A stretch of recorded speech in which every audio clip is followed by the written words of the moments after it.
اس کو کلاسوں میں پڑھانے کی ضرورت ہے. گلگت بلتستان کے ایک ایک بچے کو وہ ہسٹری پڑھنے کی ضرورت ہے. ہمارے ساتھیوں کو اس ہسٹری کو پڑھنے کی ضرورت ہے. ہمارے ممبرس کو پڑھنے کی ضرورت ہے. ہمارے جو اکابرین ہیں گلگت بلتستان کے لوگ ہیں وہ اس ہسٹری کو ضرور پڑھیں جو خرچہ عزیز صاحب نے اپنی رپورٹ میں لکھی ہے. اگر ہم اس ہسٹری کو ہی پڑھتے ہیں تو گلگت بلتستان آپ کو سمجھ آنے میں کوئی مطلب ٹائم نہیں لگتا ہے. گلگت بلتستان کے اوپر پھر آپ کو آسانی سے سمجھ آئے گی کہ گلگت بلتستان کیا چیز ہے. تو ہم شکریہ ادا کرتے ہیں. ہم دعا گو ہیں کہ اللہ بہت ہے نا سرتاج صاحب, ہم دعا گو ہیں سرتاج عزیز صاحب کو اللہ کروٹ جنت نصیب کرے. اس نے بہت زیادہ اس کے اوپر کام کیے اور اس پاکستان کا بہت بڑا انٹلیکچوئل مائنڈ شمار ہوتا تھا. وہ رپورٹ بھی امپلیمنٹ ہونے نہیں دی گئی. شاید اس وقت حالات نہیں تھے, شاید اس وقت ملک کے جو حالات تھے وہ ہمیں شاید اس بات کی اجازت نہیں دیتے تھے, یا وفاقی حکومت کے اندر بہت سارا ٹگ آف وار کی کیفیت تھی جس کی وجہ سے وہ چیز عمل در عمل نہیں ہو سکی. اس کے بعد 19 میں آپ کا جو نہیں 19 کے اندر جو انڈیا کے اندر الیکشن ہوا جموں کشمیر کے اسٹیٹس کے حوالے سے 5 اگست کو, اس کے بعد حالات اور تبدیل ہوئے.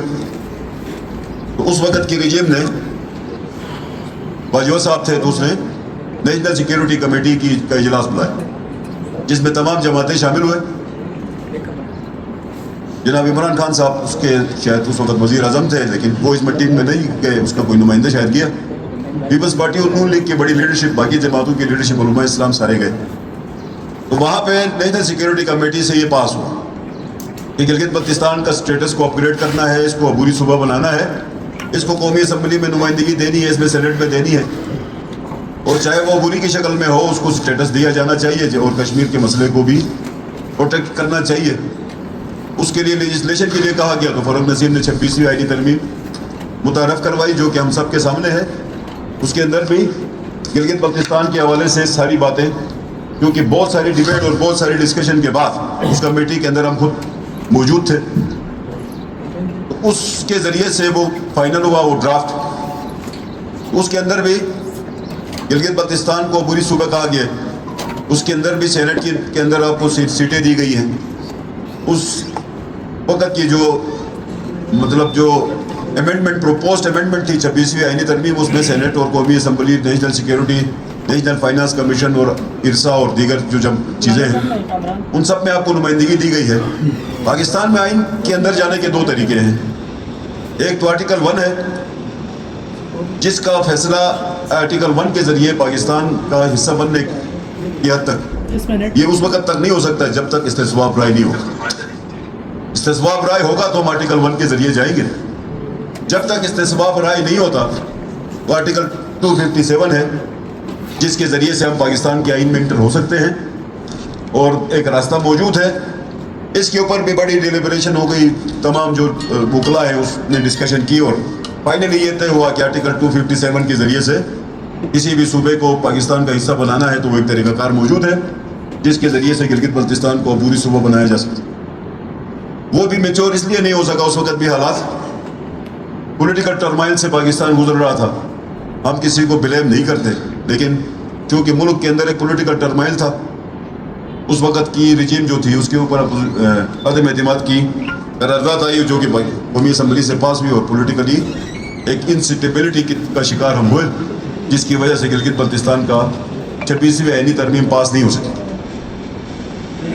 وہ تھوڑا سا ارلی اسٹیج پہ تھا شاید, لیکن آج بات چل رہی ہے پاکستان کے اندر دیگر صوبوں کی. آج ہمارا بھی گلگت بلتستان کے عوام کی طرف سے اس ایوان نے متفقہ طور پہ یہ قرارداد پاس کیا ہے. متفقہ طور پہ پاس ہونے پہ میں قوم کو مبارکباد پیش کرتا ہوں, گلگت بلتستان کے عوام کو مبارکباد پیش کرتا ہوں. آپ سب ممبران اسمبلی کو, تمام پارلیمانی لیڈرز کو, تمام پولیٹیکل پارٹیز کو, اور تمام پولیٹیکل پارٹیز کے جو ہیڈز ہیں, جو وفاق کے مطلب سربراہان ہیں, ان سب کو ہم مبارکباد پیش کرتے ہیں کہ آپ کی پولیٹیکل پارٹی نے گلگت بلتستان کے لوگوں کا 70 سالہ مطالبے کو ایک قرارداد کی شکل دے کے آج ابتدا کی. انشاءاللہ اس ابتدا کے بعد بھی اس کے اوپر کام کرنے کی ضرورت رہے گی. جیسے کہ حفیظ صاحب نے کہا, اس کی امپلیمنٹیشن کے لیے ہمیں پولیٹیکل پارٹیز کے پاس جانا پڑے. تو میری گزارش ہے جناب اسپیکر, آپ نے اس بات کو بہت شاید لائٹ لیا, یہ کمیٹی اس کے ساتھ ہونی چاہیے، اس پارلیمنٹ کی، اس فورم کی. تو مہربانی کر کے ہر جماعت سے بندوں کو مقرر کریں، کمیٹی بنائیں. اس کمیٹی نے تمام جماعتوں کے پاس جانا ہے، تمام جماعتوں کے لیڈرز کے پاس جانا ہے، ان سے بات کرنی ہے، تاکہ یہ آپ کا جو کام ہے یہ ایکسلریٹ ہو جائے اور کہیں سے ایڈورس اوپینین جنریٹ نہ ہو. اگر ہم کمیٹی نہیں بناتے، اگر ہم اس پہ فالو اپ نہیں لیتے، اس صورت میں ایڈورس اوپینین جنریٹ ہونے کا خدشہ ہے. تو جب تک ہم ایڈورس اوپینین کی جنریشن کو نہیں روکتے، اور کسی زمانے میں جب ہم یہ بات کرتے تھے تو آزاد کشمیر سے بڑی بات مخالفت ہوتی تھی. آج الحمدللہ شکر کہ آزاد کشمیر کے بھائی بھی عبوری صوبے کی بات کر رہے ہیں، وہ اپنے موقف سے تھوڑے سے پیچھے ہٹے ہیں. ہم ان کو یہ سمجھاتے رہے کہ آپ ہمارے ساتھ چلیں، جو ہم بات کر رہے ہیں ہمارے ساتھ چلیں، تاکہ آپ کا مسئلہ بھی حل ہو، آزاد کشمیر کا بھی حق حاکمیت مکمل ہو اور گلگت بلتستان کی حق حاکمیت بھی مکمل ہو. تو ہمارے بھائی پہلے نہیں مانتے تھے، لیکن آج اس بات پہ راضی ہو گئے ہیں. ان کے بھی جسٹس منظور صاحب نے اس کے اوپر بہت کتاب لکھی تھی بہت پہلے، وہ آج جسٹس منظور صاحب کی کتاب سے آج وہ متفق ہوئے ہیں ہمارے پولیٹیکل لیڈرز. تو ہم ان کو بھی مبارکباد پیش کرتے ہیں. مہربانی کریں، جو موقف گلگت بلتستان کے عوام کا ہے اس کے اوپر آپ بھی آ جائیں، اور آپ سب مل کے آپ اپنے آپ کو عبوری صوبہ بنائیں. ہم گلگت بلتستان کو عبوری صوبہ بناتے ہیں، اور ہم یہ سمجھتے ہیں کہ گلگت بلتستان کا، آزاد کشمیر کا اور جموں کشمیر کا، ان تینوں کی سیٹیں سینٹ کے اندر مختص ہوتی ہیں، تینوں کی. وہاں پہ جب ڈیبیٹ ہوئی تو یہی بات ہوئی تھی، اگر آپ کی 22-24 سیٹیں ہیں تو ان کا ایکولی 3 ڈسٹریبیوشن ہوتا ہے، جموں کشمیر کا حصہ، آزاد کشمیر کا حصہ، گلگت بلتستان کا حصہ. اس صورت میں ہمارے پاس 8 سیٹیں قومی اسمبلی کی بنتی ہیں، 8 سیٹیں ہماری سینٹ کی بنتی ہیں، اور 8 سیٹوں کے اوپر ہم قومی اسمبلی میں چلے جاتے ہیں پاکستان کے پارلیمنٹ میں. اس صورت میں 8 سیٹوں کی اہمیت بہت بڑی ہے. بعض اوقات 8 سیٹیں بہت ساری حکومتیں گرانا اور بنانے میں اپنا کردار ادا کرتے ہیں. تو ہم یہ سمجھتے ہیں ہاں تو گلگت بلتستان کی اپنی اہمیت ہے، جغرافیکل اہمیت ہونا الگ بات ہے، ان ٹرمز آف ریسورسز اس کی اپنی اہمیت ہونا ایک الگ بات ہے.